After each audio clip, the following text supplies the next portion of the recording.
Hello મિત્રો, વિડીયોમાં તમારું સ્વાગત છે। શમશાનમાં બે બહેનોએ તેમના ભાઈને કાંડા પર રાખડી બાંધીને અંતિમ વિદાય આપી હતી। રક્ષાબંધનના એક દિવસ પહેલાં જ્યારે આ બહેનોએ તેમના ભાઈની ચિતા સળગાવી ત્યારે શમશાનમાં હાજર દરેક લોકો રડવા લાગ્યા હતા। ભાઈ બહેન વચ્ચેનો આ અતૂટ પ્રેમ જોઈને લોકો કહેતા જોવા મળ્યા કે જો ભગવાન આ ભાઈને 2 દિવસનો સમય આપ્યો હોત તો બહેનોએ રાખડી બાંધી હોત, રક્ષાબંધનની ઉજવણી તો કરી લેત, પણ કાળથી કોણ બચી શકે? તો જે હા મિત્રો, હાલ મોટા અને દુઃખદ સમાચાર સામે આવી રહ્યા છે।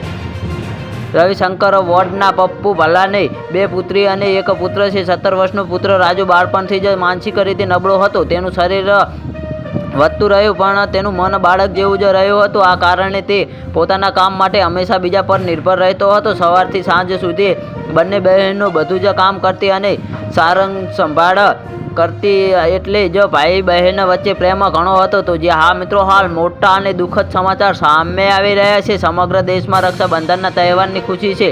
સારંગના ભલ્લા પરિવારમાં પણ આ માટેની તૈયારીઓ ચાલી રહી હતી। તે બહેનો તેમના ભાઈના કાંડા પર રાખડી બાંધવા 2 દિવસ અગાઉ ખરીદી કરવા આવી હતી। રાત્રે ઘરે માવાની મીઠાઈઓ તૈયાર કરવામાં આવી હતી, પરંતુ રક્ષાબંધનના 1 દિવસ પહેલાં રવિવારે ખરાબ સમાચાર આવ્યા કે આ બહેનોના એકમાત્ર ભાઈનું અવસાન થયું છે। તો જે હા મિત્રો, હાલ મોટા અને દુઃખદ સમાચાર સામે આવી રહ્યા છે। તેમના અતૂટ પ્રેમની અભિવ્યક્ત કરતા બહેનોએ હિન્દુ રીત રિવાજો મુજબ તમામ વિધિઓ કરી અને પછી અંતિમ સંસ્કાર પણ કર્યા હતા। અંતિમ સંસ્કાર પહેલાં તેણે તેના ભાઈના કાંડા પર રક્ષાસૂત્ર બાંધ્યું અને તેને અંતિમ વિદાય આપી। સ્મશાન ભૂમિમાં જેણે પણ આ દ્રશ્ય લાગણીભર દ્રશ્ય જોયું તે પોતાના આંસુ રોકી શક્યા ન હતા। તો જે હા મિત્રો, આ પહેલાં જ્યારે રવિશંકર વોર્ડમાંથી સ્મશાન યાત્રા નીકળી ત્યારે મહેક અને માહી બંને કળશ લઈને આરતીની આગળ ચાલી રહી હતી। રસ્તામાં જેણે પણ તેને જોઈ તેની આંખો પણ